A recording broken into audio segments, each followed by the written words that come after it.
Bonjour et bienvenue dans Deviens inspirant, le podcast qui te permettra de t'ouvrir à de nouvelles méthodes d'évolution, de réflexion et à une meilleure connaissance de soi. On abordera des sujets autour du développement personnel et spirituel, de la psychologie et des neurosciences.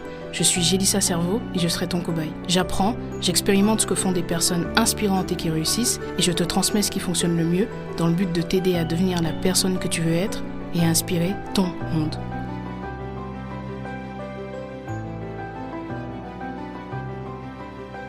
Bienvenue dans ce nouvel épisode. Aujourd'hui, on va parler d'un sujet que tu as peut-être déjà vu passer sur les réseaux, le haut potentiel émotionnel. Peut-être que tu as déjà entendu parler des hauts potentiels intellectuels ou des personnes dites surdouées, mais il existe aussi des personnes qui ont une intelligence émotionnelle bien au-dessus de la moyenne. Cet épisode est là pour explorer ce qu'est le haut potentiel émotionnel, comment savoir si tu en fais partie, et surtout, comment apprendre à vivre avec cette intensité émotionnelle unique. Je te donnerai des clés issus de la psychologie, des neurosciences et même des conseils pratiques pour transformer cette sensibilité en une vraie force. Reste bien jusqu'à la fin parce que je te partagerai aussi des ouvrages passionnants pour approfondir ce sujet. D'abord, commençons par les bases. Le haut potentiel émotionnel, c'est une forme d'intelligence qui ne se mesure pas en QI, mais en QE, ou quotient émotionnel. Cela signifie une capacité hors norme à ressentir, comprendre et gérer les émotions, les tiennes comme celles des autres. Les personnes à haut potentiel émotionnel se distinguent souvent par une grande intensité émotionnelle, qu'il s'agisse de joie, de tristesse ou même de colère, une empathie presque intuitive, parfois difficile à gérer, et une sensibilité accrue à leur environnement, qu'il soit physique ou social. Cette forme d'intelligence peut être innée, mais elle peut aussi se développer. D'un point de vue neuroscientifique, elle est liée à une plus grande activité dans certaines zones du cerveau, comme l'amygdale, qui gère les émotions, et le cortex préfrontal, qui analyse et régule ses émotions. D'un point de vue psychologie, les hauts potentiels émotionnels sont souvent décrits comme des personnes profondément connectées à leurs émotions, mais qui peuvent se sentir trop dans un monde qui valorise la rationalité. Un livre clé sur ce sujet est L'intelligence émotionnelle de Daniel Goleman. Goleman explique que l'intelligence émotionnelle est tout aussi importante qu'une intelligence cognitive pour réussir dans la vie. Il montre aussi que cette sensibilité peut être un atout, à condition de l'apprivoiser. Maintenant, parlons des origines. Pourquoi certaines personnes sont-elles dotées d'un haut potentiel émotionnel, tandis que d'autres semblent moins sensibles aux émotions ? Une des réponses se trouve dans l'épigénétique, cette science qui étudie comment nos gènes s'expriment en fonction de notre environnement. Si tu as grandi dans un environnement où les émotions étaient centrales, par exemple une famille très expressive, ou au contraire, une situation où il fallait constamment deviner les émotions des autres pour s'adapter, cela peut avoir renforcé ta sensibilité émotionnelle. Sur le plan psychologique, Carl Rogers, un des fondateurs de la psychologie humaniste, pensait que notre connexion émotionnelle se développe dès l'enfance. Les enfants qui ont été encouragés à explorer et à exprimer leurs émotions développent souvent une intelligence émotionnelle élevée. En revanche, ceux qui ont dû cacher ou réprimer leurs émotions peuvent ressentir une intensité intérieure qu'ils ne savent pas toujours exprimer correctement. Enfin, d'un point de vue spirituel, certaines traditions considèrent que les hauts potentiels émotionnels sont des âmes anciennes venues pour se connecter profondément avec les autres et aider à guérir le monde. Rien que ça. Cela peut résonner ou non avec toi, mais c'est une perspective intéressante à explorer si tu ressens souvent une mission ou un appel intérieur à aider les autres. Maintenant que tu comprends mieux ce qu'est le haut potentiel émotionnel, passons aux 5 signes qui peuvent t'indiquer que tu en fais partie. Premier signe. Une empathie extrême. Tu ressens les émotions des autres comme si elles étaient les tiennes.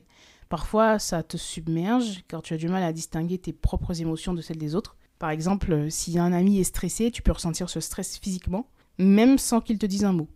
C'est une qualité précieuse mais qui nécessite de poser des limites pour ne pas te perdre. Le livre Empath de Judith Orloff est une excellente ressource pour apprendre à protéger ton énergie tout en restant ouvert aux autres. Deuxième signe, une sensibilité accrue à l'environnement. Les bruits forts, les lumières vives ou même l'énergie d'un lieu peuvent t'affecter profondément. C'est comme si ton système nerveux était réglé sur une fréquence plus élevée. Cette sensibilité peut être épuisante, mais elle te permet aussi de remarquer des détails que d'autres ignorent. Apprendre à créer des espaces calmes et ressourçants est essentiel. Troisième signe, une grande intuition émotionnelle. Tu es capable de deviner ce que les autres ressentent, même s'ils ne l'expriment pas. C'est une forme de lecture émotionnelle presque instinctive. Cependant, attention, tes intuitions peuvent être influencées par tes propres expériences ou peurs. Prends le temps de vérifier tes ressentis avant d'agir, évidemment. Quatrième signe, une intensité émotionnelle personnelle. Tu ressens tout en grand. La joie, la tristesse, la colère, Ça peut être magnifique, mais aussi écrasant. Parfois, tu peux te sentir isolé parce que les autres ne comprennent pas cette intensité. Le journaling et des pratiques comme la méditation peuvent t'aider à canaliser ces vagues émotionnelles. Et enfin, 5e signe, un besoin de sens et de connexion. Les relations superficielles ou les conversations futiles t'ennuient. Tu recherches des connexions authentiques et un sens profond dans ce que tu fais. Ce besoin de profondeur peut être un défi dans un monde parfois trop rapide, mais il est aussi ta force. Alors maintenant, comment vivre pleinement en étant HPE ? Être un haut potentiel émotionnel peut être un vrai cadeau, mais ça demande aussi un travail d'équilibre. Voici quelques conseils pour vivre pleinement ton potentiel. Apprends à te protéger. Imagine un filtre émotionnel qui te permet de ressentir ce qui est important tout en laissant passer ce qui est inutile. Crée des rituels de régénération.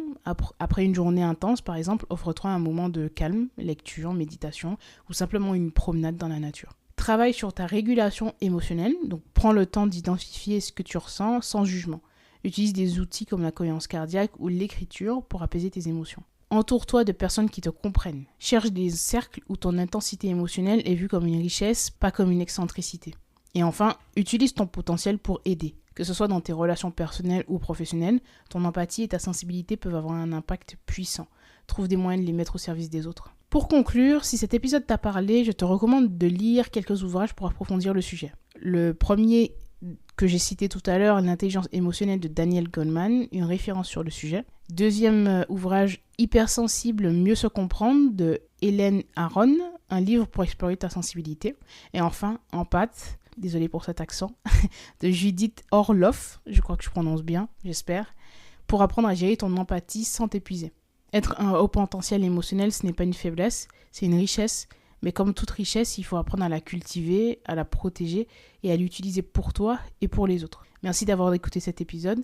S'il t'a plu, n'hésite pas à le partager et à me mettre 5 étoiles sur Apple Podcast ou sur Spotify. Ça m'aide énormément. Merci beaucoup à ceux qui le font. Et on se retrouve très bientôt dans un nouvel épisode. Devenons inspirants ensemble.